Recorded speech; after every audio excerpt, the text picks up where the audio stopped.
నా మనసులోని మాట నీకెట్టా చెప్పాలంటూ మోమాటంతో నలుగుతూ ఉన్న వేళలో నీ సిగ్గు పాడుగాను సిన్నబోయి బోయి నేను చెప్పేసా దూరమైతావాని మనసులో మాట అమావాస్య చీకట్లోన సందమామల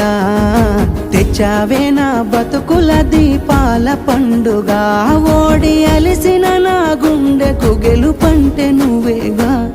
ఆ సంబూరాన్నే రాయవోతే పల్లవి మన సంతోషాలే రాసెనే చరణాలవి నీకు కన్నీళ్ళెందుకే ఓ పిల్ల పల్లవి ఈ లచ్చు అయ్య గుండెలు పిరున్నది